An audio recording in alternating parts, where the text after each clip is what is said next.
Tabea, halo saudara semua, saatnya Anda menyimak berita Ambon bersama saya Teatrika Putri. Sejumlah berita menarik akan kami sajikan untuk Anda. Berikut 3 berita utama hari ini. Tuntut guru pelaku asusila terhadap siswinya secepatnya diproses, warga serta OKP Geruduk Mapores Seram bagian timur. Sempat kabur usai membunuh pengendara, seorang warga Kabupaten Buru diringkus polisi. Air limbah Pasar Mardika dibuang ke jalan, pedagang serta warga resah.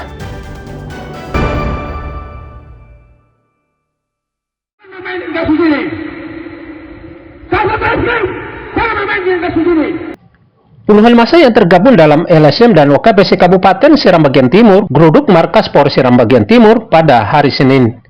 Kedatangan para pedemo menyusul penanganan kasus dugaan pencabulan yang dilakukan seorang guru SMP di Kabupaten Seram bagian Timur terhadap salah satu siswinya dinilai lambat ditangani pihak Polres. Pasalnya kasus ini sudah dilaporkan sejak 6 September, namun tidak ada kejelasan sampai sekarang dari pihak kepolisian. Negara ini adalah negara hukum. Semua harus dijalankan secara hukum. Makanya warga berharap agar pihak kepolisian dapat bergerak cepat dalam mengusut tuntas kasus ini. Pedemo sempat bersih tegang dengan petugas saat memaksa masuk menemui Kapolres Seram bagian Timur, namun dihalau petugas di depan Mapores.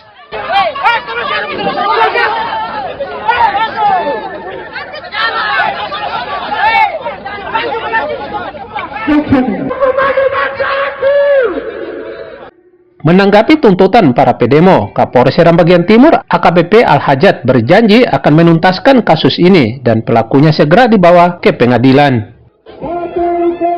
Dugaan pelecehan yang dilakukan oleh oknum guru kepada adik kita, ya, adik saya juga. Kemarin perlu teman-teman ketahui bahwa perkara itu kami sudah menangani dengan serius.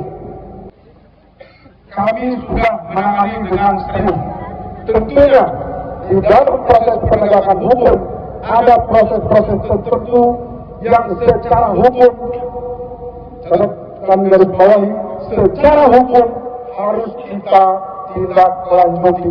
Ada proses-prosesnya.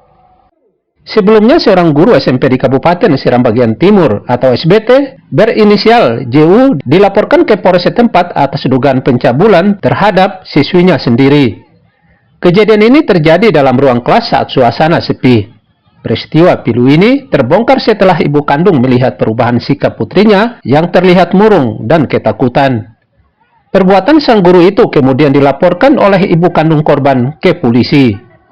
Babang Sohilau dan Juhri Samaneri melaporkan dari Seram bagian Timur.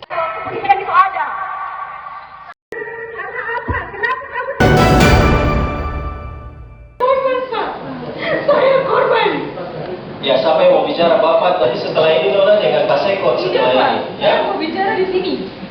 Bapak dan Mama saya mau diintimidasi di sini, tapi saya tidak. Saya korban pelecehan. Seorang wanita calon ASN di pemerintah Kota Ambon yang menjadi korban pelecehan senior di kantor meminta keadilan pada acara wali kota jumpa rakyat di Balai Kota Ambon. Datang bersama orang tuanya, korban yang bertugas di Satpol PP di lingkup Pemkot Ambon ini meminta keadilan atas apa yang dialaminya. Sambil menangis, korban menceritakan kronologis kejadian kepada sekretaris kota dan sejumlah kepala dinas Pemkot Ambon yang hadir dalam program ini. Saya kena tindak pelecehan di kantor Satpol PP oleh oknum yang juga senior di kantor Satpol PP. Menanggapi aduan ini, Sekretaris Kota Ambon Robi Sapulete berjanji akan menindak tegas pelaku sesuai prosedur. Yang berkaitan dengan ada informasi pelecehan daripada staf Satpol PP terhadap pegawai Satpol PP, saya sudah mintakan ke Inspektur untuk segera berkoordinasi dengan BKPSDM supaya segera mengambil langkah. Yang pertama, yang bersangkutan itu ditarik dari Satuan Polisi Pamung Praja ke BKPSDM untuk pembinaan sambil proses-proses kita laksanakan sesuai dengan prosedur aturan yang berlaku. Pelecehan itu terjadi pekan lalu saat seniornya itu datang ke kantor dalam kondisi mabuk. Korban mendesak pelakunya diberi hukuman berat agar ada efek jerah. Tiar dan Juhri Samaneri melaporkan dari Ambon.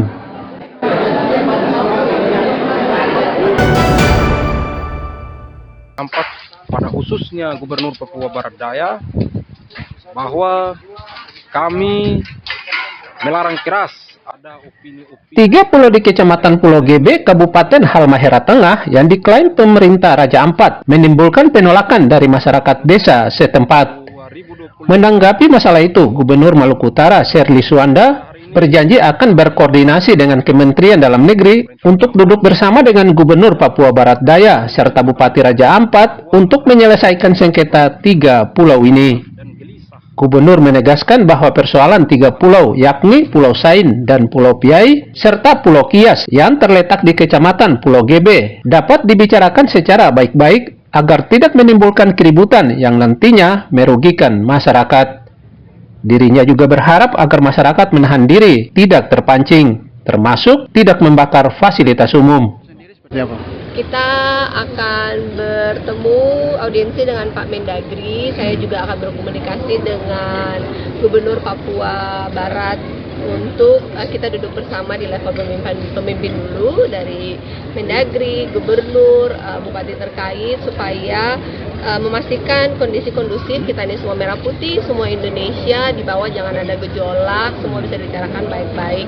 Masing-masing punya data dan pendapat yang berbeda-beda, duduk komunikasi dengan baik, jangan biarkan masyarakat menjadi korban. Dan kalau ada yang mendengar, mohon jangan saling bakar-membakar, itu semua bikin pakai doi, bukan dari angin, nanti minta dibangun lagi, jadi bicara baik-baik ya. Sementara itu, Wakil Menteri Dalam Negeri Bima Arya Sugiarto mengatakan segera akan menyelesaikan persoalan konflik 3 pulau tersebut. Terus terang belum mendapatkan update atau laporan ya. Nanti kami dalami dulu lah. Dan nggak bisa bicara panjang soal itu. Mungkin nanti disampaikan oleh Gubernur.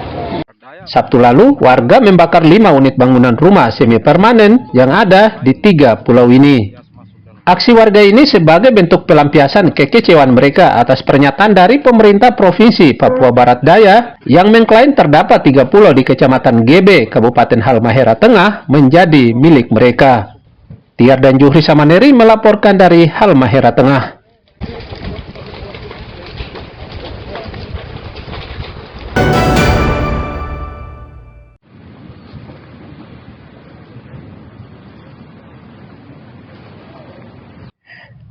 PT ASDP Indonesia Cabang Ambon membuka lintasan baru penyeberangan laut di kawasan tertinggal, terdepan dan terluar guna mendukung konektivitas.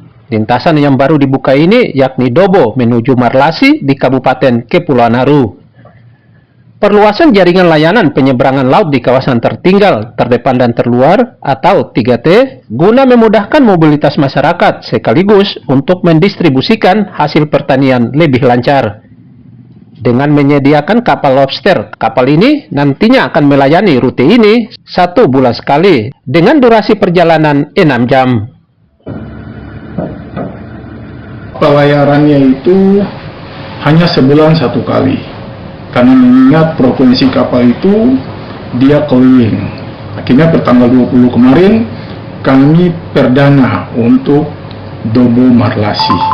Mungkin sementara dari kami, karena kondisi kami sementara cabang Ambon 11 kapal. Apabila ada tambahan kapal, kami bisa sisip lagi untuk tambahan-tambahan jadwal. Tapi selain kedua rute ini, kapal ini nanti akan melayani rute lain di Kabupaten Kepulauan Naru. Warga berharap dengan penambahan lintasan baru ini, mobilitas warga serta ekonomi meningkat dan kehidupan warga menjadi lebih sejahtera. Tiar dan Juhri Samaneri melaporkan dari Ambon.